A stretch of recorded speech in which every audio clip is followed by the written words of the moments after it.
Ayan, ito guys. Magandang hapon sa ating lahat. Today, magluluto ako na guys ng ampalaya. Ayan. Yung ampalaya ko guys, nasuk ko na yan sa asin. Naglagay ko ng asin yan guys. Tapos, ayan, nilagay ko ng inanda ko na yung itlog, kamatis, tsaka garlic onion. May mga kanya-kanya tayong paraan paano magluto ng ano guys, ng ampalaya. Ito naman yung ampalaya guys, magluluto ako sa paraan ng ginagawa ko.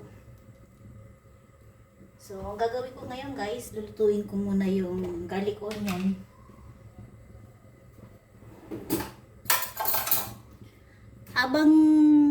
Habang nagluluto ako guys, nanonood ako ng ka-business. Ayan, ka-business. Shout out Kuya ka-business at saka kay Mama ka-business. Ayan, ito na guys yung ating garlic onion guys.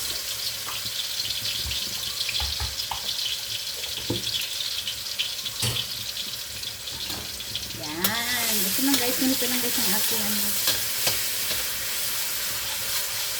durat ng ampalaya. Ito guys, brown na siya konti. Lagyan natin ng kamatis.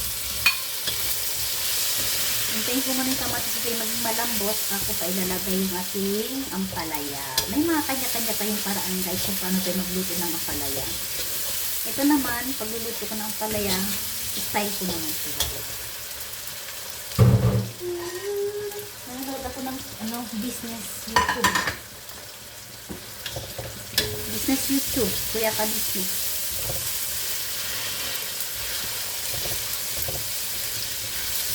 Ito guys, ganito lang.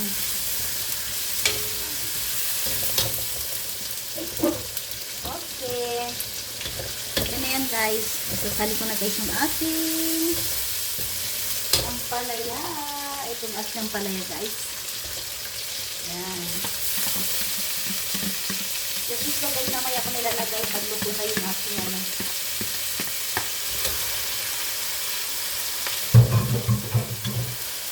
Yan. So, ganito lang guys. Simple lang yung aking ampalaya na niluto ko guys.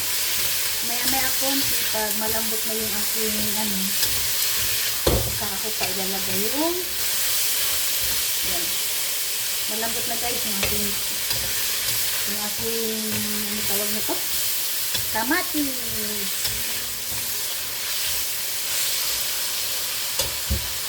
You don't have to say the girl.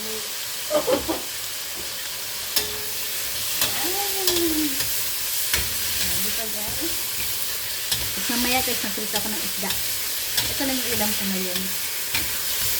Ampalaya at may kasamang isdang prito.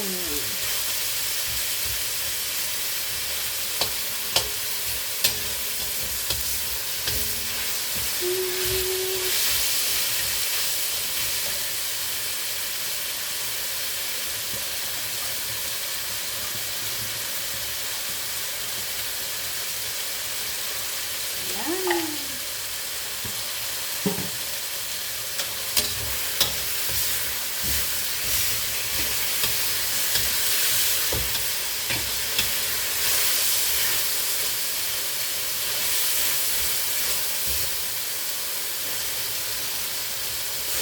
Mas ko guys yung kamatis ko.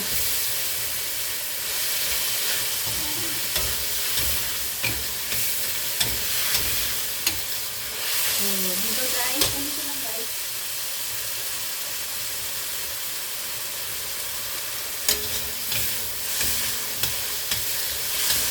Ayan.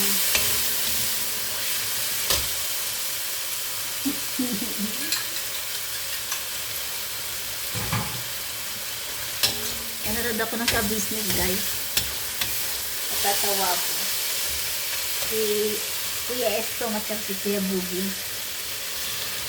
Yan, may kanong itlog guys.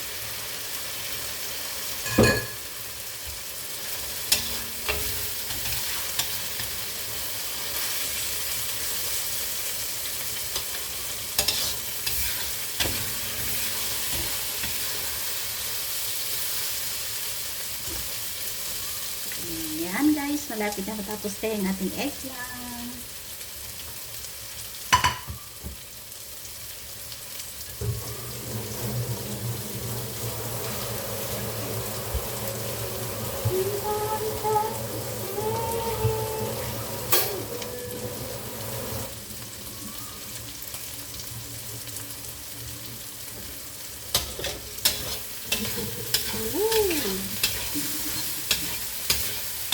So guys, yun yung aking eggplant. Oh, yan na guys. Diba? Yung mga kulang sa dugo dyan guys, pwede nyo gawin to. Lutuin nyo yan kasi mas maraming ano to guys.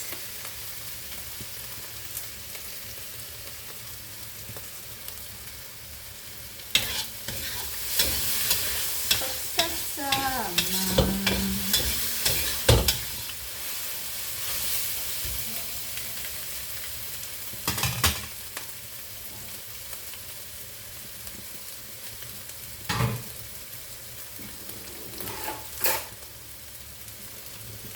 Tikman natin guys yung ating eggplant.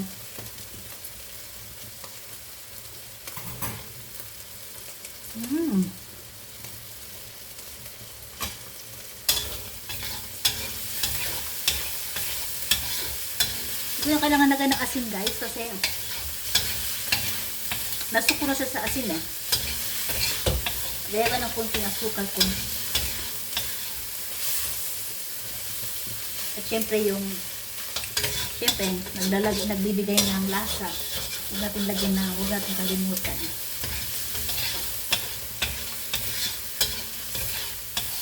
Ito na. Ilang minuto na lang at tayo matatapos ito din.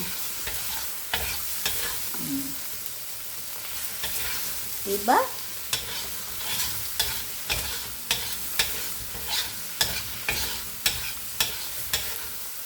Oh, lapit na guys.